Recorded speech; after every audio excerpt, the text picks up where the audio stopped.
Dalam sebuah perusahaan manufaktur, proses gambar teknik meliputi perencanaan, gambar teknik, dan pembuatan benda kerja. Perencanaan dikerjakan oleh seorang desainer, gambar teknik dikerjakan oleh seorang drafter, dan benda kerja dikerjakan oleh seorang operator. Gambar teknik dikerjakan pada suatu ruang khusus yang disebut dengan studio gambar, sedangkan benda kerja dikerjakan pada suatu tempat khusus yang disebut dengan workshop atau lebih dikenal dengan bengkel. Sehingga bisa disimpulkan penjabaran dari fungsi gambar teknik yang pertama adalah sebagai alat atau sarana komunikasi untuk menyampaikan informasi dari pihak perencana kepada juru gambar atau kepada pihak pembuat yaitu operator. Kemudian yang kedua sebagai bahan dokumentasi, pengawetan atau penyimpanan agar dapat digunakan sebagai bahan informasi teknik. Dan yang ketiga yaitu sebagai pengembangan gagasan lebih lanjut jika suatu saat produk akan dikembangkan lagi. Berikutnya mengenai jenis gambar teknik dan aturannya. Untuk memastikan proses produksi sesuai standar yang ditentukan oleh klien maupun perusahaan, maka dibuatlah 4 jenis gambar teknik yang memiliki peranan penting dalam produksi. Di antaranya adalah gambar mesin yang terdiri dari gambar komponen dan gambar rakitan, dan gambar kerja. Gambar mesin merupakan gambar yang terdiri dari bagian-bagian mesin atau komponen. Gambar mesin juga berfungsi sebagai katalog yang menginformasikan komponen dalam mesin. Seperti pada gambar di bawah ini, yaitu sebuah G-clamp dan komponen penyusunnya. Pada gambar dapat kita lihat terdapat sebuah benda kerja G-clamp yang disajikan dengan aturan proyeksi ortogonal seperti ini, dan terdapat section atau potongan pada bagian ini untuk mempermudah pengguna gambar mengetahui bentuk komponennya. Kemudian selanjutnya adalah gambar rakitan atau assembly drawing. Gambar rakitan atau assembly drawing adalah gambar yang berfungsi untuk merakit tiap-tiap komponen yang telah dibuat. Coba perhatikan gambar ini. Pada gambar ini tersusun bagian-bagian komponen penyusun G-clamp ini. Terdapat 5 komponen. Yang nomor 1 ditunjuk pada bagian ini merupakan clamp jaw. Kemudian nomor 2 ditunjuk pada bagian ini yang merupakan spindle-nya berdasarkan keterangan di etiket ini. Dan nomor 3 adalah handle. Nomor 4 yang ini adalah spindle cap. Dan nomor 5 yang ini adalah cup handle.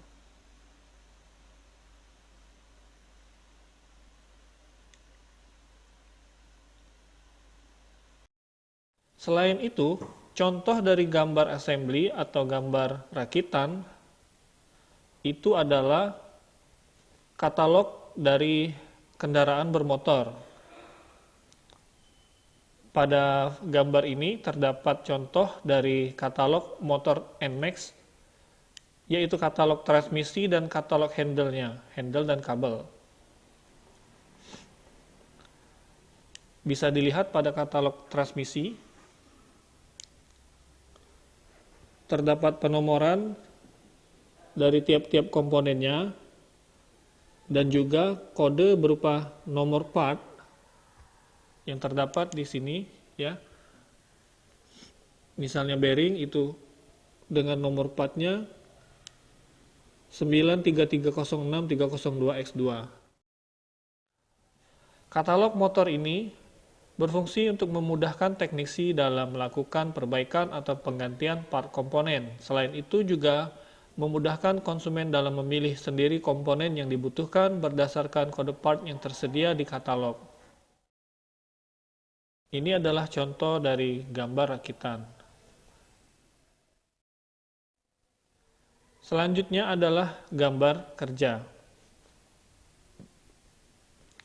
Gambar kerja atau gambar produksi, working drawing, memiliki informasi yang komplit antara lain dimensi atau ukuran, yang ini, dimensi atau ukuran, ini 93, 108, 130, ini adalah dimensi, ini ada contoh pada gambar bagian 2.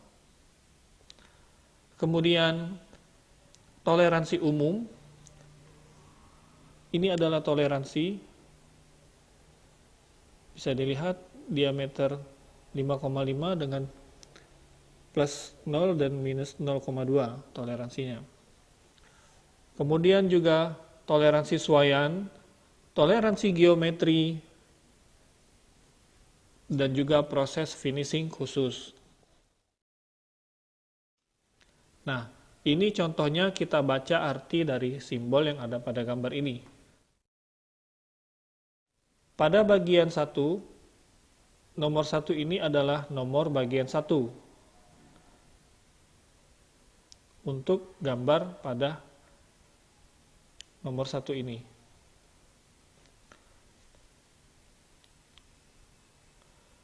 Di sini terdapat simbol kekasaran permukaan yang menunjukkan nilai kekasaran atau tingkat kekasaran permukaan dengan tingkat kekasarannya mencapai N7.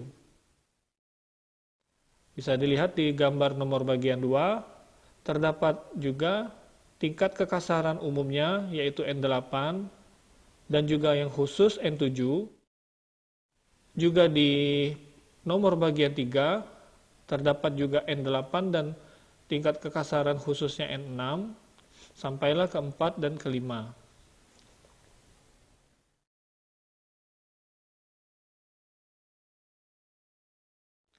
Kita ambil contoh di nomor bagian 4.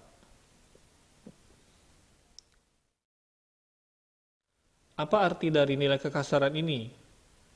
Ini berarti tingkat kekasaran yang harus dicapai untuk semua permukaan di nomor bagian 4 adalah N8.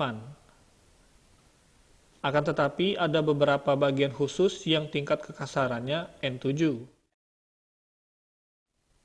Misal kita lihat di sini, ya ada di sini yang bagian N7. Nilai kekasaran yang ingin dicapai khusus di bagian sini adalah N7. Nah, di sebelah kanan ini ada tabel permukaan, tabel kekasaran permukaan. Di sebelah kiri ini adalah nilai kekasaran permukaan dalam ukuran mikrometer, RA simbolnya ya, lambangnya, sehingga kalau dimisalkan kekasaran yang dicapai adalah 50 seperti pada tabel, maka tingkat kekasarannya itu adalah N12. Nah, kategorinya apa? Kategorinya adalah kasar. Bisa kita lihat tingkat kekasaran itu dimulai dari N1 sampai N12. Nah, N12 ini kekasaran rata-ratanya adalah 50. N11 kekasaran rata-ratanya adalah 25. N4 0,2 dan N1 0,025. Nah, kategorinya untuk N10 sampai dengan N12 itu adalah kasar. Sedangkan N9 dan N8 termasuk kategori sedang. Kategori halus adalah N7 sampai dengan N5. Sedangkan halus sekali itu adalah N4 sampai dengan N1. Semakin besar nilai rata-rata kekasaran yang dihasilkan, berarti permukaan semakin kasar. Berikutnya mengenai aturan gambar teknik. Aturan gambar teknik meliputi tata letak penyajian gambar dan rincian manufaktur. Tata letak gambar akan membahas mengenai metode proyeksi yang digunakan dan pemilihan pandangan depan. Kemudian, pada rincian manufaktur, insya Allah akan membahas mengenai ketebalan garis dan tipe garis, ukuran dan bentuk, dimensi, toleransi, surface finish, dan perakitan. Kedua aturan ini ditentukan oleh standar ISO. Yang pertama mengenai tata letak manufaktur. Ini adalah gambar part sebuah benda kerja yang sederhana. Bisa dilihat pada gambar terdapat benda kerja dalam bentuk 3 dimensi,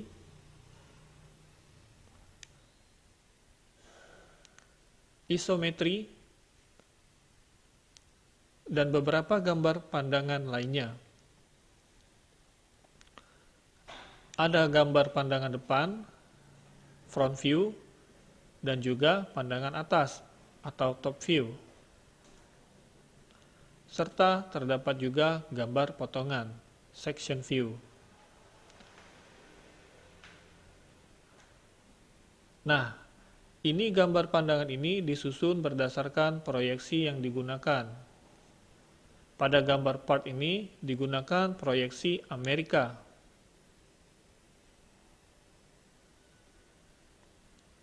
Apa itu proyeksi Amerika? Baiklah, kita akan membahas di materi selanjutnya. Gambar proyeksi. Gambar proyeksi adalah gambar dari suatu objek nyata ataupun rancangan yang dibuat dalam garis-garis pada bidang datar. Fungsi gambar proyeksi adalah untuk menampilkan wujud benda dalam bentuk gambar yang diperlukan baik dalam 3 dimensi maupun 2 dimensi. Berikut ini adalah klasifikasi gambar proyeksi benda. Terdiri dari proyeksi piktorial dan proyeksi ortogonal. Proyeksi piktorial sendiri terbagi menjadi proyeksi aksonometri yang terdiri dari beberapa proyeksi bagian, di antaranya adalah proyeksi isometri, proyeksi dimetri, dan proyeksi trimetri. Kemudian ada juga proyeksi miring atau oblik, kemudian juga proyeksi perspektif. Sedangkan proyeksi ortogonal itu terdiri dari proyeksi kuadran 1 atau biasa disebut proyeksi Eropa dan juga proyeksi kuadran 3 atau biasa disebut proyeksi Amerika. Berikut ini adalah contoh proyeksi piktorial dan proyeksi ortogonal. Proyeksi piktorial adalah penampilan objek benda yang mendekati sebenarnya dalam bentuk objek 3 dimensi. Ini adalah contohnya. Bisa dilihat. Sedangkan proyeksi ortogonal adalah gambar proyeksi dengan bidang proyeksi tegak lurus terhadap proyektornya. Ini adalah contohnya. Biasa disebut sebagai gambar 2 dimensi. Sekali lagi, ini adalah contoh proyeksi piktorial berbentuk 3 dimensi, dan ini adalah contoh proyeksi ortogonal, tegak lurus berbentuk 2 dimensi. Pembahasan selanjutnya adalah mengenai proyeksi ortogonal. Proyeksi ortogonal terdiri dari 2 jenis proyeksi, yaitu proyeksi Eropa atau first angle, dan juga proyeksi Amerika atau third angle. Ini adalah simbol proyeksi, bisa dilihat. Kedua ini memiliki simbol proyeksi yang sama, namun hanya terbalik saja posisinya. Ukuran dari proyeksi terhadap simbol Eropa dan Amerika adalah bisa dilihat dari gambar ini. Aturan dalam pembuatannya, yaitu ini adalah dari lingkaran memiliki simbol diameternya, ini ya. Kemudian untuk jarak dari titik pusat lingkaran menuju garis ini itu adalah 1/4 D-nya diameter lingkaran ini yang besar. Kemudian panjang dari garis ini ke garis ini itu adalah seukuran dengan D dari diameter ini. Contohnya sebagai berikut. Misalkan kita membuat lingkaran dengan diameter 8. Maka jarak dari titik pusat lingkaran ini ke garis yang ini adalah 1/4 dikali D. Atau sama dengan 1/4 dikali 8, yaitu hasilnya 10. Sehingga jarak dari garis ini menuju titik pusat lingkaran ini adalah 10. Kemudian untuk jarak garis yang tinggi ini menuju garis yang pendek ini adalah sesuai dengan sama dengan diameter lingkaran, yaitu D. Garis ini panjangnya sama dengan diameter lingkaran ini yang di luar. Dan garis yang di ujung ini, yang pendek ini sama dengan diameter lingkaran yang di dalam. Baiklah, selanjutnya kita lanjutkan ke pembahasan proyeksi Amerika. Proyeksi Amerika atau sering disebut dengan proyeksi kuadran ketiga, ini disebut dengan proyeksi Amerika karena sering digunakan di Amerika. Dan disebut dengan kuadran ketiga karena pandangan depan atau pandangan utamanya itu terletak di kuadran 3. Di sini ya. Nah, kita ambil contoh dengan sebuah gambar 3 dimensi. Maka gambar pandangan depan atau pandangan utamanya itu untuk proyeksi Amerika terletak di kuadran 3. Dan penempatan pandangan sesuai dengan pandangannya. Artinya bagaimana? Yaitu apabila ini adalah pandangan depannya di kuadran 3 dan untuk pandangan atasnya itu diletakkan di atas dari kuadran 3 ini, yaitu di sini. Kemudian untuk pandangan kanan diletakkan di sebelah kanannya. Diletakkan di kuadran 4. Untuk lebih detailnya, mari kita lihat gambar 3 dimensi yang berwarna-warni ini.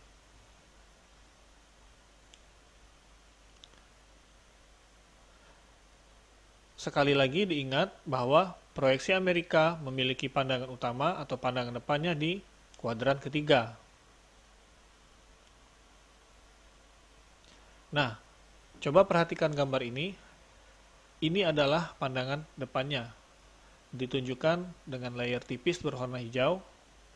Kita akan letakkan pandangan depannya itu di kuadran ketiga, sesuai dengan proyeksinya, yaitu proyeksi Amerika. Kita letakkan di sini. Maka, untuk pandangan atasnya itu ada di atas pandangan depan ini. Penempatan sesuai dengan arah pandangannya. Kemudian, untuk pandangan yang kanan, diletakkan di sebelah kanan dari pandangan utamanya atau pandangan depan ini. Sehingga beginilah hasilnya, hasil proyeksinya. Proyeksi Amerika, yaitu proyeksi kuadran ketiga yang penempatan pandangan sesuai dengan pandangannya. Atas di atas, yang kanan di kanan. Selanjutnya adalah proyeksi Eropa. Proyeksi Eropa atau sering disebut dengan first angle projection itu terletak di kuadran 1, pandangan depan atau pandangan utamanya. Mengapa disebut proyeksi Eropa? Karena proyeksi Eropa sering digunakan di Eropa, di negara-negara Eropa. Nah, untuk proyeksi Eropa ini, penempatan pandangannya terbalik dari arah pandangnya. Jadi, misalkan kita lihat contoh berikut ini. Pandangan depan Untuk proyeksi Eropa ada di kuadran pertama, kuadran 1. Maka untuk pandangan atasnya itu kita letakkan di bawah pandangan depan atau pandangan utama. Ya, di kuadran keempat. Kemudian untuk pandangan yang kanan itu diproyeksikan di sebelah seberangnya, di sebelah kirinya, yaitu di kuadran 2, sehingga hasilnya seperti pada gambar ini. Proyeksi Eropa adalah proyeksi kuadran pertama dengan penempatan pandangannya terbalik dari arah pandangannya. Yang kanan di kirinya, yang atas di bawahnya. Pandangan kanan ke kirinya, pandangan atas tadi ke bawahnya. Oke. Selanjutnya adalah pemilihan pandangan depan atau pandangan utama. Dalam pemilihan pandangan depan itu bukan berarti selalu muka. Pandangan depan itu yaitu pandangan yang paling banyak memberikan informasi. Contoh, kalau misalkan wajah manusia seperti pada gambar ini. Pandangan depannya adalah seperti ini, karena paling banyak memberikan informasi. Terdapat kedua mata, hidung, mulut, dan kedua telinga. Kemudian contoh yang lain adalah misalnya seekor kuda. Pandangan depannya ya seperti ini. Pandangan yang paling banyak memberikan informasi pada kuda. Selanjutnya adalah misalkan sebuah pesawat terbang. Berikut ini adalah pandangan depannya. Pandangan depan itu berbeda dengan bagian depan. Kalau bagian depan itu sudah pasti muka ya. Kalau pandangan depan itu pandangan yang paling banyak memberikan informasi. Kemudian untuk jumlah pandangan yang digambar itu tergantung tingkat kerumitan bendanya. Kalau benda sederhana seperti pada gambar ini cukup satu pandangan saja, yaitu seperti ini. Ini yang kotak ini, cirinya yaitu dikasih tanda silang seperti ini. Bagian kotak pada gambar 3 dimensinya, itu bila digambarkan pandangan depannya, itu diberikan tanda silang seperti ini. Jadi kalau ketemu gambar seperti ini berarti kotak, bukan silinder ya. Yang depannya yang silinder.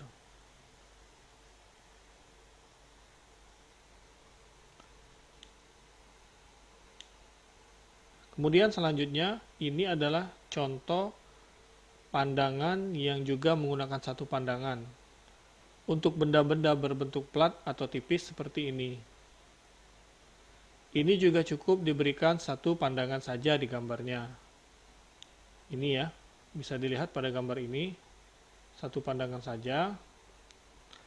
Sedangkan untuk ketebalannya, karena dia tipis, nanti bisa diberi keterangan seperti ini. Ketebalannya 3 mm.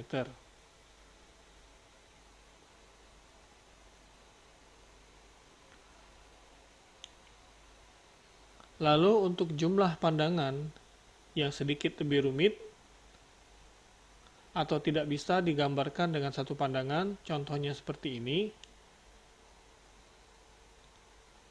Ini bisa digambarkan dengan dua pandangan. Misalnya pandangan depan dan kemudian pandangan atas. Jadi kalau dua pandangan saja sudah cukup, tidak perlu diberikan 3 pandangan. Karena ini sudah mewakili semua. Sudah dapat menggambarkan secara keseluruhan walaupun hanya dengan 2 pandangan. Jadi ini adalah contoh jumlah pandangan dengan jumlah pandangannya 2 ya. Depan dan pandangan atas. Kemudian untuk gambar kompleks seperti ini, nah ini biasanya menggunakan 3 pandangan. Pandangan depan, pandangan atas, dan pandangan kanan. seperti ini ya. Ini adalah contoh gambar dengan menggunakan jumlah pandangan 3.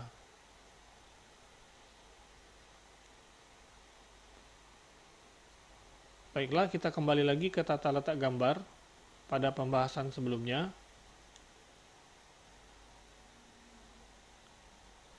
Jadi, pada gambar ini tentunya kita sudah bisa mengerti apa itu pandangan depan dan pandangan atas, dan juga apa itu dari definisi pengertian proyeksi Amerika. Pandangan depan untuk gambar 3 dimensi ini adalah seperti ini, dan karena ini proyeksi Amerika sehingga pandangan atasnya itu diproyeksikan di atasnya.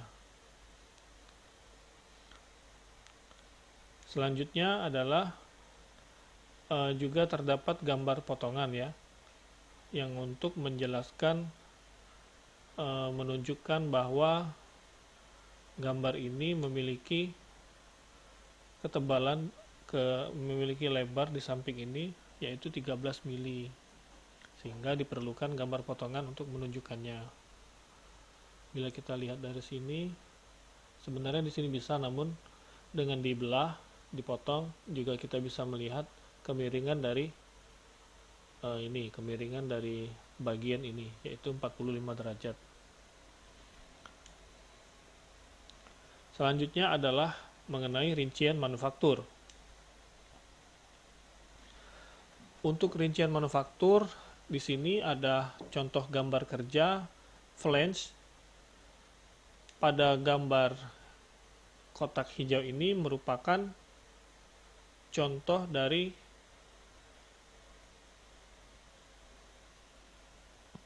detail gambar pandangan detail. Kemudian untuk ketebalan garis dan tipe garis bisa kita lihat di sini ya, ketebalan garis yang sangat berbeda. Misalnya ini pada gambar kerja ini flange, tampak depannya itu garis yang paling luar ini merupakan garis nyata, ketebalannya tentu berbeda dengan garis sumbu yang lebih tipis seperti ini dan juga putus-putus. Sedangkan garis nyata ini atau garis benda ini tidak putus-putus. Dan untuk tipe garis juga bisa dilihat, untuk garis nyata tadi itu continue, tidak putus-putus, sedangkan garis sumbu dia putus-putus. Nah, kemudian juga ada garis arsiran yang dibuat miring seperti ini. Untuk ukuran dan bentuk, kita bisa lihat di sini. Ini adalah contoh gambar dengan ukuran dan bentuk lingkaran ya, dan silinder di depannya. Kemudian untuk dimensi, ini adalah contoh dimensi, penunjukan dimensi. Bisa kita lihat di sini diameter luarnya itu 60,96 dengan diberikan toleransi, dan juga diameter dalamnya itu 38,1. Dan ini juga contoh dimensi yang lainnya pada gambar ini. Gambar ini adalah gambar flange. Oke. Selanjutnya toleransi. Toleransi pada gambar kerja ini bisa kita lihat pada yang dilingkari merah ini ya. Ini adalah toleransi Swyan dengan nilai plus minusnya plus 0,02 dan minus 0,01. Untuk yang di bawahnya pada diameter dalamnya itu 38,1 dengan toleransinya 0,01 untuk positifnya dan minusnya 0,015.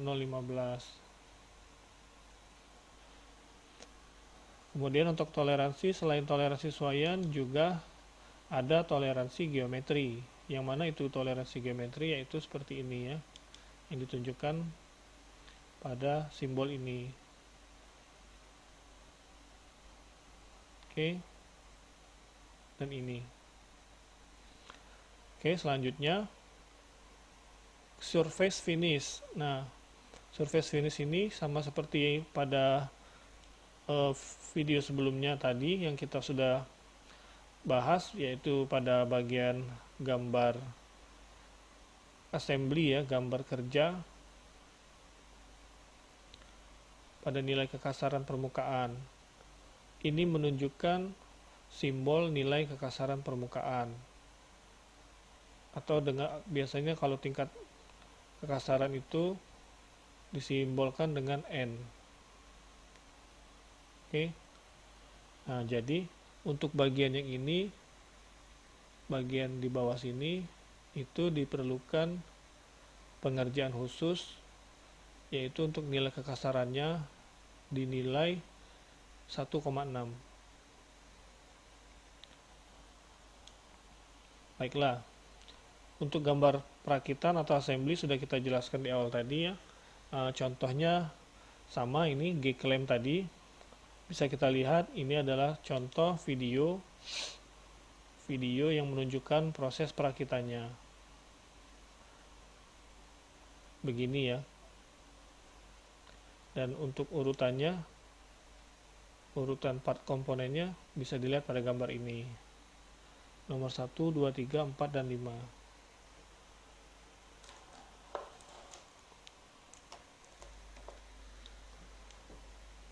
Kemudian kita lanjut ke pembahasan selanjutnya, yaitu mengenai standar gambar. Standar gambar merupakan seperangkat aturan yang mengatur bagaimana gambar teknik direpresentasikan. Standar gambar digunakan agar gambar dapat menyampaikan arti yang sama untuk semua orang yang membacanya. Terdapat 3 kategori standar gambar, yaitu internasional, standar gambar company, dan juga nasional. Untuk standar gambar internasional itu adalah ISO, International Organization for Standardization. ISO dibentuk pada tahun 1947 setelah Perang Dunia Kedua. Sampai saat ini, yaitu tahun 2020, berdasarkan data di standarku.com, bahwa sudah terdapat 165 negara anggota dari ISO. Kemudian standar gambar company atau perusahaan pada otomotif. Perusahaan otomotif itu bisa dilihat ada Ford, Honda. Biasanya perusahaan-perusahaan ini memiliki standar gambar masing-masing. Perusahaannya yang berbeda. Pada aerospace juga bisa dilihat Boeing. Pada marine bisa dilihat misalnya Hyundai, Mitsubishi, dan juga service yaitu Siemens contohnya ya. Nah, standar gambar company ini biasanya memiliki standar gambar masing-masing yang berbeda di setiap perusahaannya, kemungkinan yang berbeda. Kemudian selanjutnya, standar ISO itu memiliki 13 subbagian, khususnya di ISO 128, di mana ISO 128 ini bisa dilihat pada gambar ini menjelaskan mengenai standar-standar,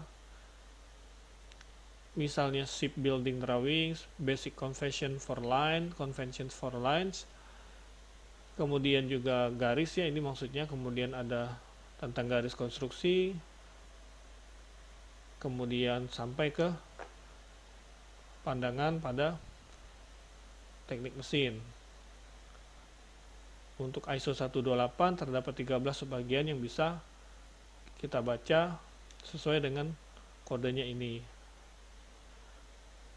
Kemudian juga standar ISO lainnya yang terkait dengan gambar teknik, itu ada ISO 129 yang menjelaskan mengenai standar dimensi dan toleransi, ISO 216 mengenai kertas, ukuran kertas, kemudian ISO 7200 yang mengenai pada tahun 1984 ya, ini menjelaskan mengenai standar title block atau etiket. Nah, selanjutnya bisa dibaca pada gambar ini. Nah, kemudian untuk standar gambar nasional, Indonesia memiliki yaitu standar nasional Indonesia. Kemudian pada negara lain, misalnya Amerika, memiliki 2 standar, yaitu ANSI dan ASME, American National Standard Institute, dan juga American Society of Mechanical Engineers. Kemudian Jepang ada JIS, standar gambar nasionalnya ya. UK dengan kode BS, Australia AS, dan juga Jerman DIN ya, standar gambarnya, standar gambar nasional di negara mereka.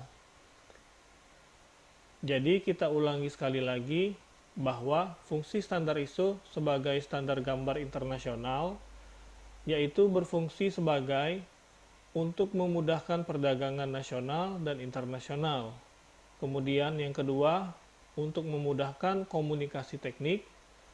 Dan yang ketiga, memberi petunjuk praktis bagi negara-negara berkembang. Baiklah, selanjutnya kita akan membahas macam garis dan kegunaannya di dalam gambar teknik.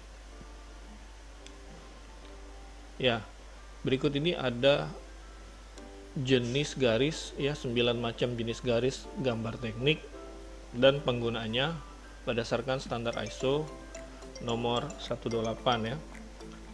Nah, untuk lebih jelasnya kita akan langsung melihat di aplikasi Inventor.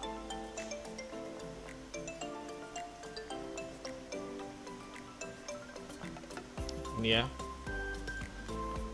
Kita lihat, ini sudah saya siapkan sebuah contoh beberapa benda kerja untuk memudahkan kita melihat contoh langsung bentuk garisnya. Kita lihat dulu pada tabel. Nah, yang pertama itu ada garis tebal continue nomor 1 ya, ini. Nah, ini nama garis di inventornya adalah visible. Garis tebal continue, nama garis di inventornya visible. Bentuknya itu seperti ini, yang hitam ini itu memiliki ketebalan 0,7 mili. Penggunaannya yaitu garis tepi nyata benda dan garis tepi kertas. Nah, untuk nama garis inventor tadi itu visible ya. Itu bisa kita lihat di sini di bagian annotate di layer. Nah, bila kita klik di benda kerjanya ini, maka dia akan keluar di sini. Standar visible ISO. Nah, untuk contoh garis tepi nyata benda garis tepi kertas ini adalah yang ini ya. Ini bisa dilihat. Nah, ini garis tepi kertas atau border. Nah, ini penggunaan garis continue tadi, ketebalan 0,7 mili. Kemudian di garis tepi nyata benda. Ini ya, garis luar ini. Nah, ini bisa dilihat pada gambar ini ya. Nah, ini garis menggunakan garis tepi nyata benda yang tebal hitam di luar ini. Nah, ini juga ya. Nah, ini gambar bearing pulley ya, skrunya. Ini bearing puller, skru bearing puller maksudnya. Nah, yang ini gambar flange ya. Nah, ini juga terdapat sebuah jepit ya, untuk penjepit ya, toggle clamp, alat penjepit. Nah, ini juga ya. Nah, ini garis luarnya ini menggunakan garis continue, ketebalan 0,7 mili, garis continue atau garis bersambung. Kemudian selanjutnya nomor 2, ini ada garis tipis continue. Tadi garis tebal, sekarang garis tipis continue. Nah, untuk nama di inventornya hatch atau dimension. Hatch untuk yang garis putus-putus, dimension untuk yang garis dimensi ukuran. Nah, itu seperti ini bentuknya ya, tipis ya, lebih tipis yang daripada garis tebal continue. Nah, ini untuk garis arsirannya, garisnya miring.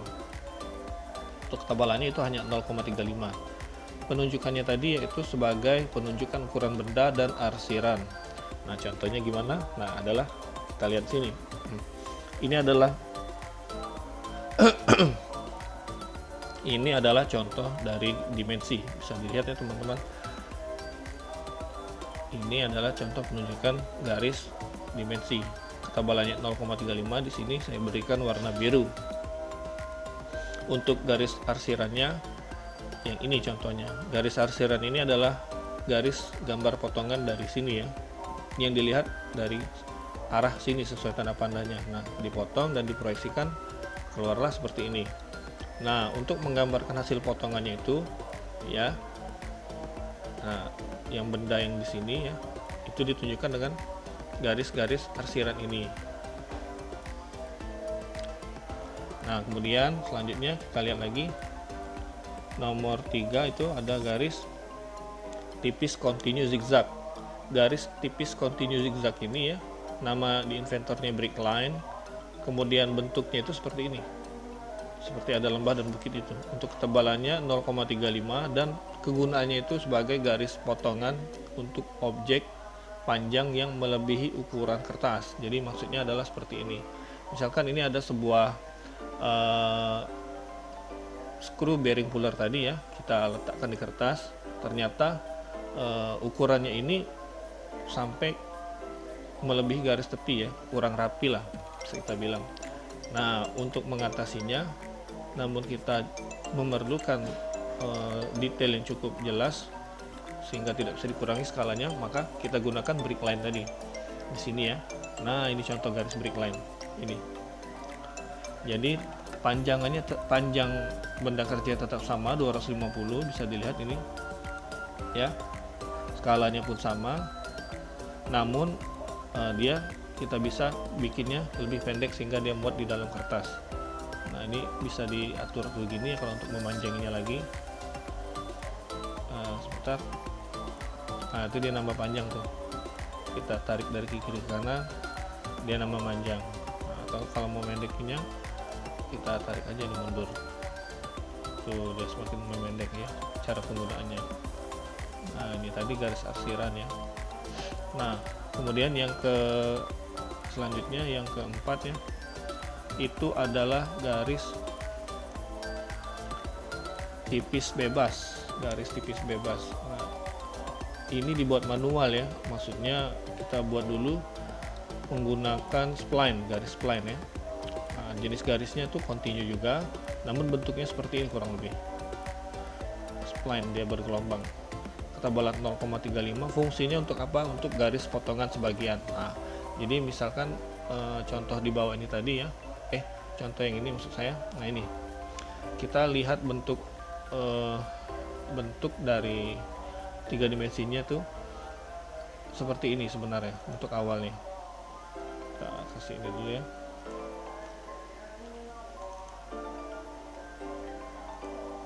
Nah, seperti ini ya, dia full, tidak ada coakan ya. Nah, ketika kita ingin melihat bagian dalam sini, karena ini sepertinya ada yang perlu dilihat ya, lubangnya ini bentuknya bagaimana, sehingga bisa kita kasih coakan di sini menggunakan garis spline tadi ini ya.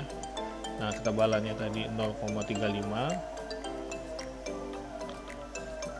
Fungsinya untuk melihat gambar potongan sebagian. Jadi ketika kita coak tadi, kita bisa melihat bentuk dalam dari lubang ini, ternyata seperti ini bentuknya.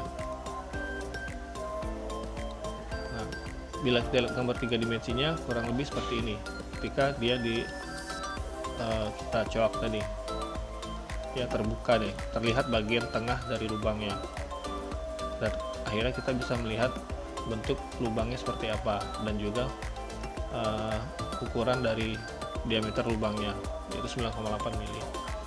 Kemudian selanjutnya itu garis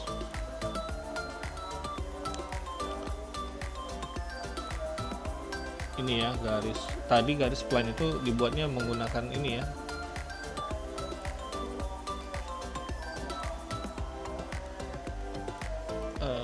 ini di line spline cara penggunaannya ya, begitu. Nah, terus selanjutnya itu garis gores tipis ya. Nah, itu di inventor namanya hidden. Bentuknya seperti ini ya, dia putus-putus garisnya, nggak continue. Ketebalannya juga 0,35, fungsinya garis sumbu dan garis simetri. Fungsinya penunjukan garis nyata terhalang, maksudnya tuh garis yang seperti ini ya. Ini kalau kita lihat, nah ini contohnya ini. Nah, ini ya garis sumbu, garis ini yang terhalang tadi ya, yang nggak kelihatan maksudnya. Nah, ini adalah maksudnya untuk menunjukkan lubang yang ada di sini, lubang ini. Ketika kita lihat garis hiddennya tadi adalah seperti ini fungsinya, sehingga kita tahu bahwa di bagian ini ada lubang dua buah ya.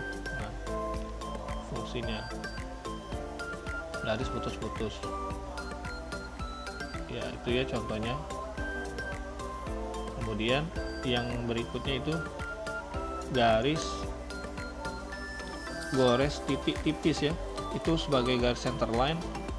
Nah seperti ini, dia ada yang garis panjangnya, ada garis pendeknya. Ketebalan sama 0,35 untuk apa? Untuk garis sumbu dan garis simetri. Ini ya maksudnya. Ini garis sumbu. Maaf, maksudnya itu garis sumbu yang seperti ini. Ini ya. Nah ini bisa dilihat ya. Nah garisnya panjang, ada titik. Garis sumbu dan garis simetri maksudnya ya. Seperti itu. Kalau yang garis haidan tadi dia garis gores ya, nggak titik-titik. Ini ya seperti ini, garisnya sama besarnya. Ini ya, nggak titik-titik dia. Ini garis haidannya. Oke, garis simetri. Nah selanjutnya itu garis nomor 7 ya, garis gores titik tipis dan tebal pada belokan dan ujungnya. Nah ini kalau di inventor namanya section line. Contoh garisnya seperti ini kurang lebih ya. Nah untuk ketebalannya 0,35, fungsinya untuk apa? Yaitu garis bidang potongan. Nah contohnya adalah seperti ini, ketika kita ingin memotong bagian dari benda kerja kita seperti ini, contohnya kita potong. Nah ini kita potong dari sini, kita untuk melihat ininya ya, bagian dari sini kita sampai di sini kita potong, set. Nah ini adalah garisnya ya, tebal pada belokan dan juga pada ujungnya, kedua ujungnya ini tebal. Nah ini untuk garis potongan, bidang potongan. Nah, dengan kita potong seperti ini kita bisa melihat gambar potongan yang seperti di bawah ini hasilnya ya. Nah ini kita bisa melihat bagian dalamnya ini, sebagian ya kita potong. Nah sebagiannya nggak kelihatan karena kita potong. Nah kemudian nomor 8 ya, garis gores titik tebal. Nah ini juga dibuat manual, jenis garisnya chain. Nah ini ya, untuk ketebalannya 0,7 ya. Ini untuk apa? Untuk menunjukkan permukaan benda yang dikerjakan yang mendapat perlakuan khusus ya. Nah garisnya tuh tebal ya, putus-putus, tebal 0,7 mili, garis gores tebal ya. Nah contohnya adalah ini, misalnya kita ingin membuat perlakuan khusus ya pada permukaan ini, contohnya ini kita buat catatan di sini bahwa bagian permukaan ini bisa dikartel atau dikrum ini. Nah yang terakhir itu adalah garis gores titik ganda, dibuat manual juga, jenis garisnya double dash chain di inventor ya, seperti ini bentuknya.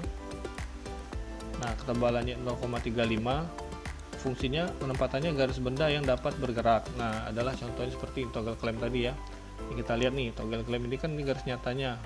Ketika kita ingin menunjukkan bahwa dia ini bisa digerakkan ke atas, kemudian ini akan maju ya seperti ini di penggunaan garis itu tadi, garis double ya. Oke, baiklah, itulah tadi jenis-jenis garis gambar teknik dan penggunaannya. Baiklah, selanjutnya kita akan membahas mengenai kepala gambar atau kolom etiket atau title block ya, bahasa Inggrisnya. Nah, kepala gambar atau kolom etiket itu biasanya terletak di pojok kanan bawah, seperti pada contoh gambar ini. Kepala gambar atau kolom etiket ini berfungsi untuk menunjukkan informasi mengenai benda kerja yang kita buat. Ya, bisa dilihat ya. Nah, untuk ukurannya juga sudah ditentukan ya. Ini adalah ukuran yang digunakan di Teknik Mesin Politeknik Negeri Sriwijaya. Bisa dilihat pada gambar ya. Nah, untuk bagian-bagian dari kepala gambar ini ya, itu kurang lebih ada 10 buah ya. 10 buah namanya. Yang pertama itu nama gambar. Nama gambar, ukuran huruf yang digunakan biasanya antara 7 atau 5 mili. Yang mana itu nama gambar? Kita lihat ya. Nah, yang ini. Ini adalah nama gambar. Di sini contohnya nama gambarnya adalah baut mur cincin M20. Kemudian yang kedua, untuk penunjukan nama instansi dan alamat instansi. Ya. Biasanya untuk nama instansi itu ukuran hurufnya 3,5 mili dan alamat instansi 2 mili. Seperti apa? Seperti ini. Nah, yang itu ya. Kemudian nomor 3 itu untuk menunjukkan informasi nomor gambar. Nah, yang ini ya. Ukuran hurufnya 3,5 atau 5 mili. Kemudian nama drafter, nama yang menggambar. Orang yang menggambar. Tebalannya di situ kita buat 2,5 mili ya. Nah, kemudian tanggal mulai pekerjaan. Nah, orang yang menggambar tadi tanggal berapa dia memulai pekerjaannya, itu ukurannya kurang lebih 2,5 mili ya. Kemudian para pemeriksa, ini hanya sebagai contoh saja ya. Nah, untuk ketebalannya bisa untuk ukurannya itu 2,5 mili juga di sini dibuatkan. Nah, kemudian di sini ada tanggal selesai pekerjaan. Nah, selanjutnya yang ke-8 itu penunjukan skala gambar. Nah, ukurannya 2,5 mili juga hurufnya. Kemudian selanjutnya jenis proyeksi yang digunakan, apakah proyeksi Amerika atau proyeksi Eropa. Nah, yang terakhir itu untuk penunjukan proyeksi dalam gambar. Maksudnya penunjukan. Nah, yang terakhir penunjukan perubahan atau revisi ya dalam gambar. Saya ada catatan-catatan yang ingin disampaikan oleh pemeriksanya biasanya. Nah, selain itu juga di kepala gambar atau kolom etiket ini juga tempat mencantumkan ini tadi ya, nama komponen part assembly misalnya. Nah, misalnya baut ini terdiri dari beberapa bagian part, yaitu batang baut, mur, dan cincin penguncinya ya. Nah, ringnya. Nah, untuk jumlah kuantitinya dituliskan juga biasanya satu buah, dan 2 buah. Nah, misalnya di sini nomor bagiannya itu 1, 2, 3 ya, nomor bagian komponen tadi. Nah, untuk bahannya juga dituliskan di kepala gambar dan atau kolom etiket ini, misalnya dari ST37 atau SS304 ya. Selanjutnya juga ukuran biasa dituliskan ya. Untuk keterangan ukurannya, ini ukuran bautnya ukuran berapa, M20 dikali 88 misalnya kan. Nah, untuk batang bautnya. Kemudian juga keterangan di ujung ini, keterangan biasanya juga dibuatkan ya, misalnya apakah ini produk ini akan dibuat sendiri ya, menggunakan mesin ya, atau dibeli ya. Nah, dituliskan keterangannya sehingga akan jadilah seperti ini isi dari kepala gambar atau kolom etiket. Oke. Jadi kolom etiket ini berfungsi untuk menunjukkan informasi terkait benda kerja yang digunakan untuk memudahkan dalam pengerjaannya bagi pengguna gambar kerja, baik bagi operator. Itu sangat membantu ya, bisa melihat keterangan ukurannya berapa dan bahan apa yang digunakan, sehingga memudahkan untuk membeli bahan-bahan yang dibutuhkan jika ingin membuatnya. Selanjutnya, skala gambar.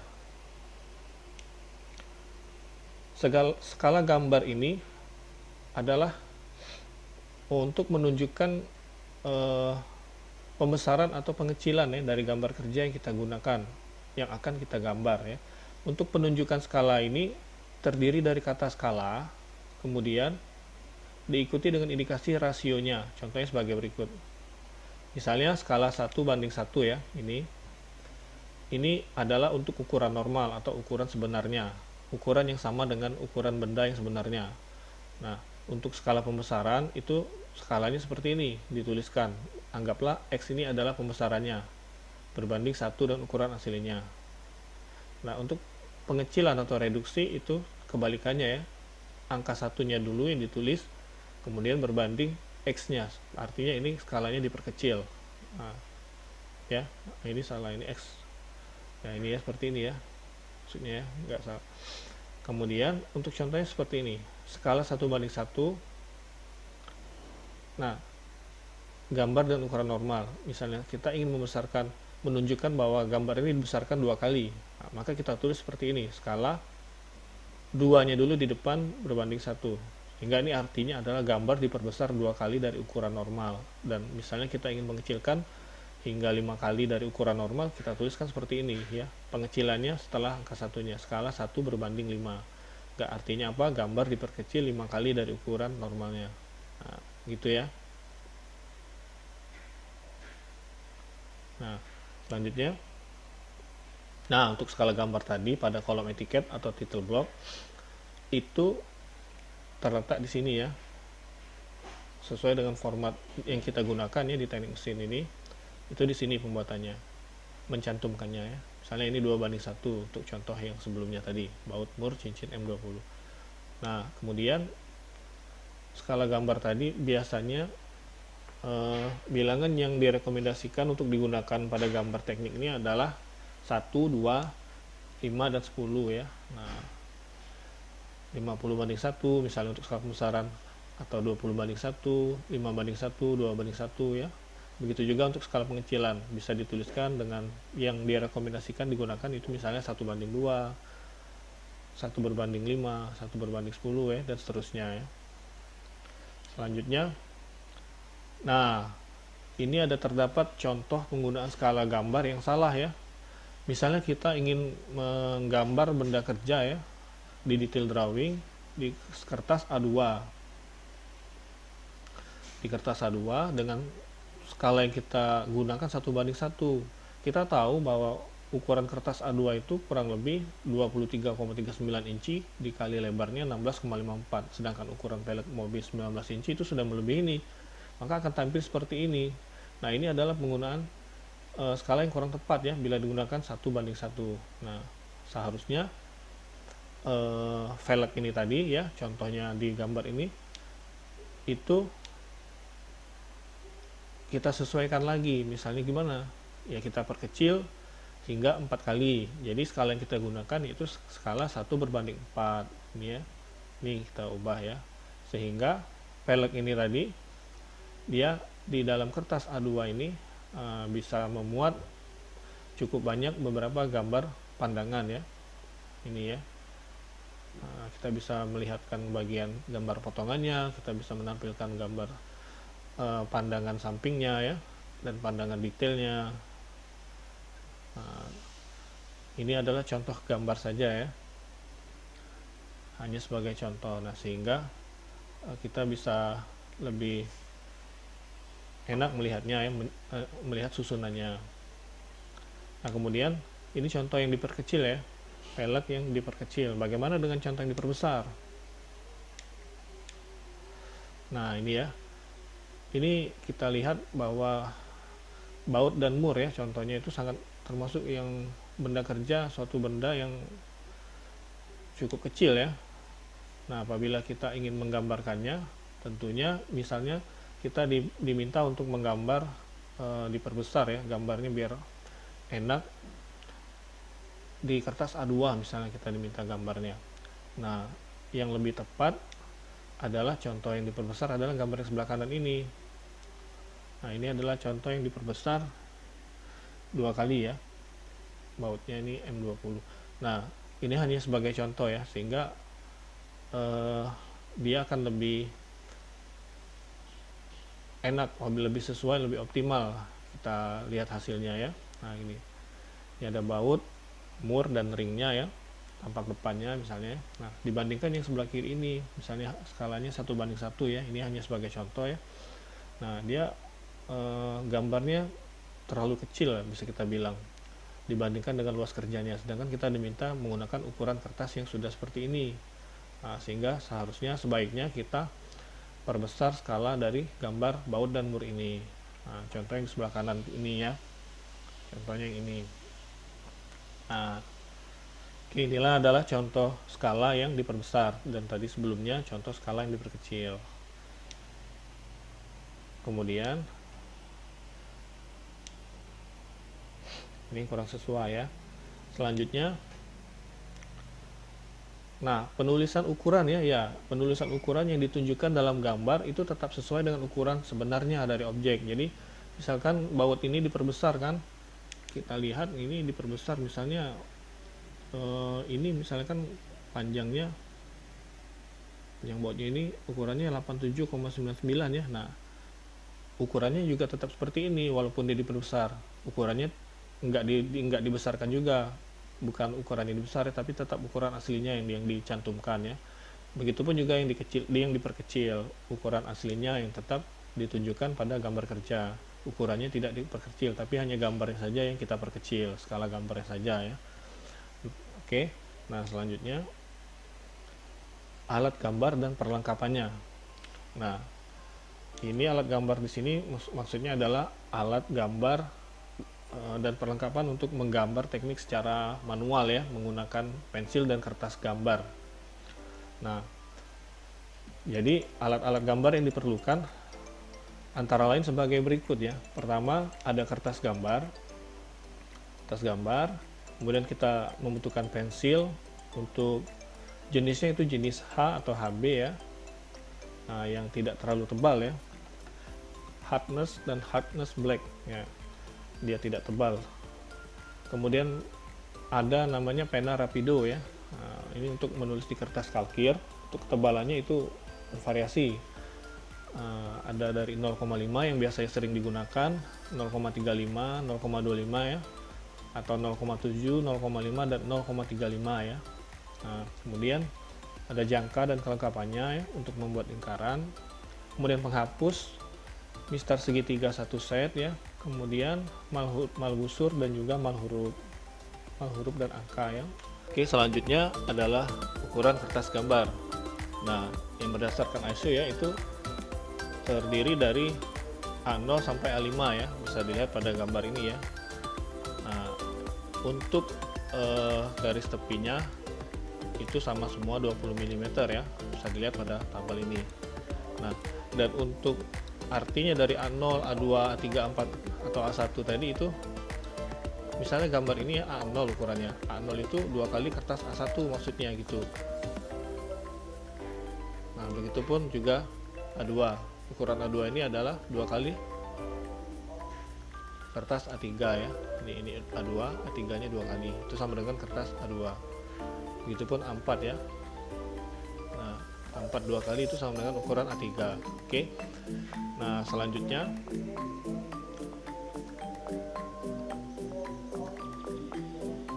selanjutnya untuk kedudukannya itu ya. Untuk ukuran kertas A3, A2, A1, A0 itu biasanya kedudukan kertasnya itu mendatar atau horizontal ya, landscape seperti gambar ini ya. Seperti di gambar ini landscape. Kemudian untuk ukuran A4, A5, A6 itu biasanya diposisikan dalam kedudukan kertasnya tegak seperti ini ya, portrait. Nah, ukuran A4, A5, A6 portrait, A3, A2, A1 hingga A0 itu landscape. Selanjutnya jenis kertas gambar. Nah, pada umumnya kertas gambar yang sering digunakan itu untuk belajar ya terutama, yaitu kertas gambar biasa atau sering disebut kertas manila ya. Warnanya itu putih dan berwarna muda putihnya itu ya. Nah, contohnya seperti ini kurang lebih. Syarat kertas yang dipilih itu permukaannya halus, memungkinkan kalau dihapus tidak rusak. Kemudian memungkinkan dapat digambar dengan tinta. Contoh berikutnya adalah kertas gambar kalkir ya. Nah, kertasnya itu seperti ini kurang lebih, dia transparan kertasnya ya. Ini digunakan untuk menggambar menggunakan pena rapido ya. Nah, ketebalannya itu bermacam-macam, ada yang tipis, sedang dan tebal. Mulai dari 60 sampai 70 gram per meter persegi ya, sampai dengan yang paling tebal itu 80-90 gram per meter persegi, biasanya gitu ya. Nah, kelebihannya kertas gambar kalkir ini apa? Itu awet untuk disimpan. Kemudian tidak mudah rusak karena pengaruh kelembapan.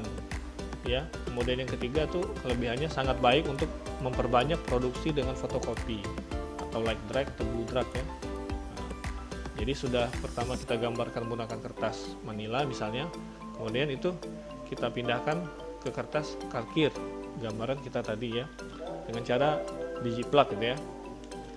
Kemudian selanjutnya jenis pensil ya. Pensil pun terbagi menjadi dua yang kita gunakan, bisa kita gunakan dalam gambar teknik ini. Yang pertama pensil biasa ya, yang ini seperti ini ya, pensil raut ya. Kemudian ada namanya pensil mekanik.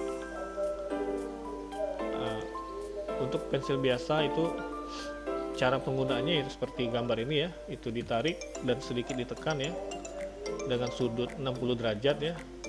Nah, dan di ujung sini ya ditahan oleh mistar misalnya kita ingin menarik sebuah garis lurus. Ini cara penggunaannya ya. Nah, kemudian cara meruncing sama seperti biasa ya, bisa menggunakan amplas atau peruncingan ya, seperti pada gambar itu ya.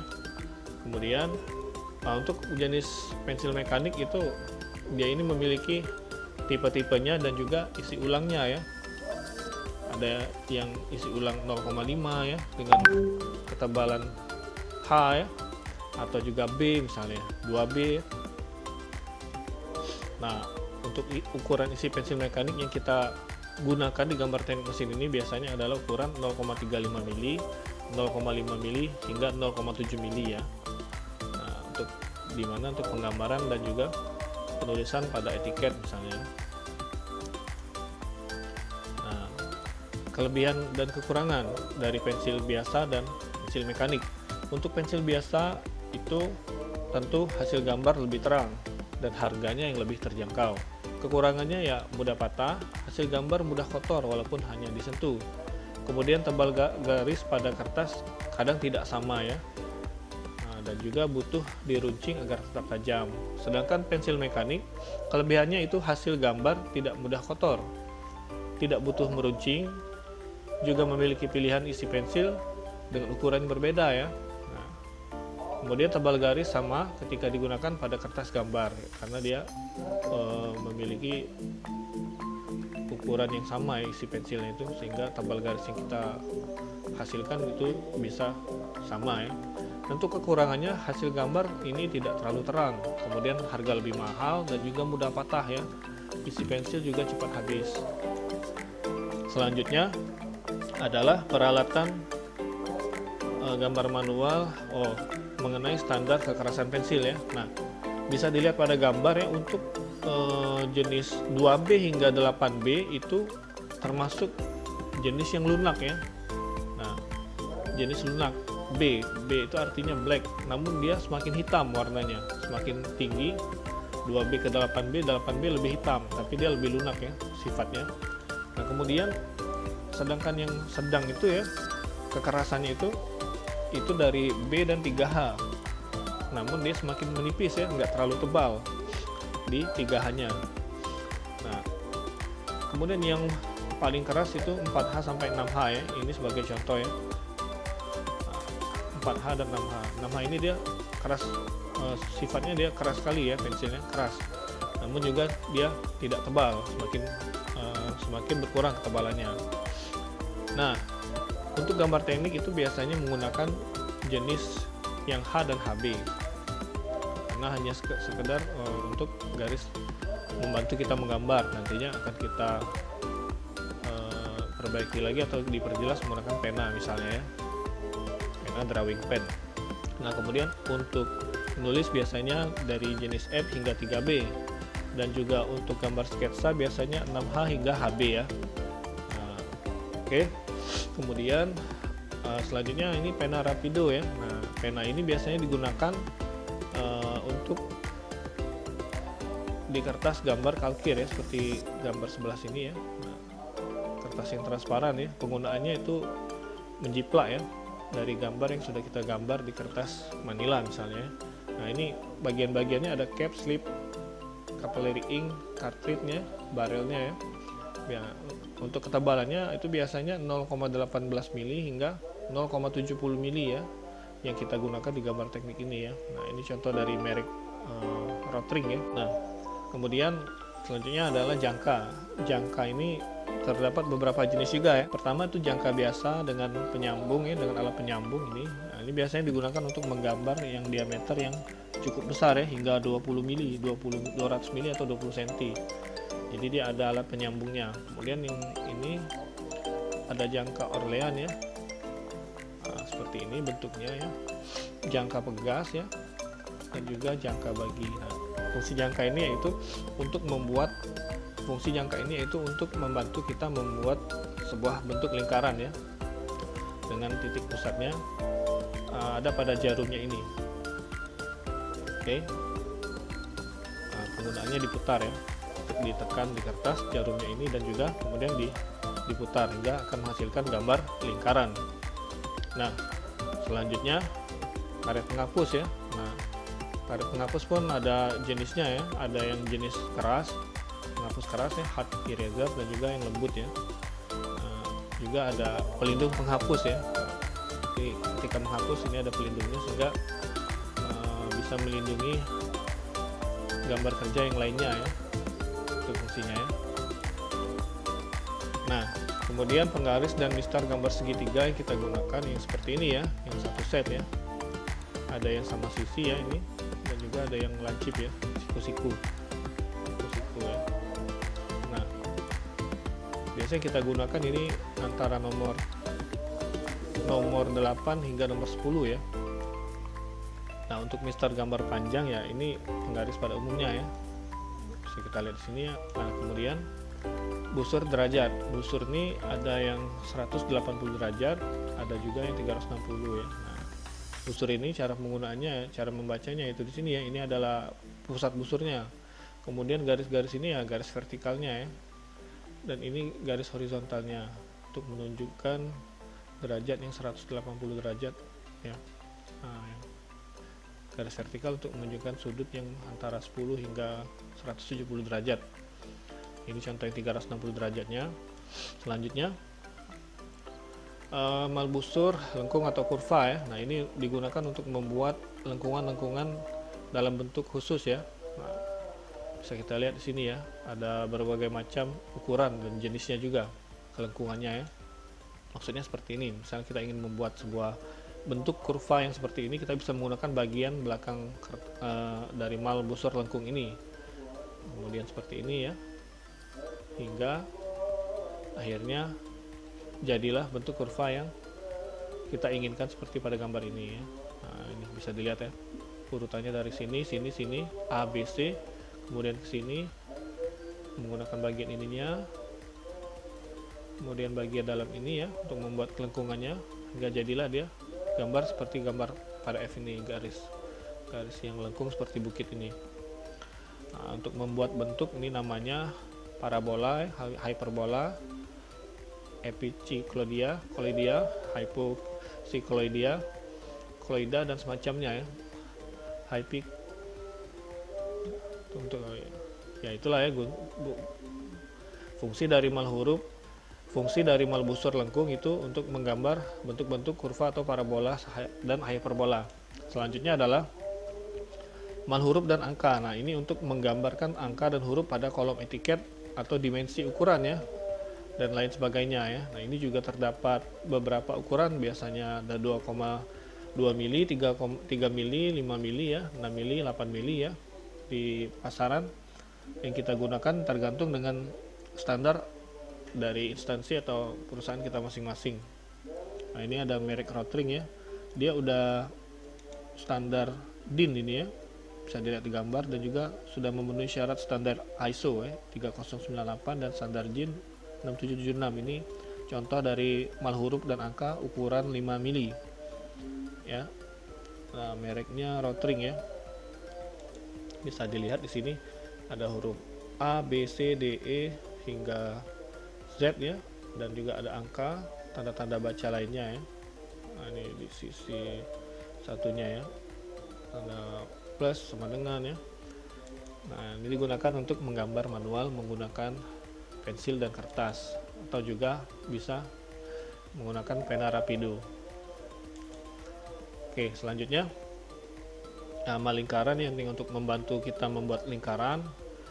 Misal kita tidak menggunakan jangka ya, misalnya terlalu kecil misalnya kan, kita bisa menggunakan mal lingkaran ini, dan juga mal elips.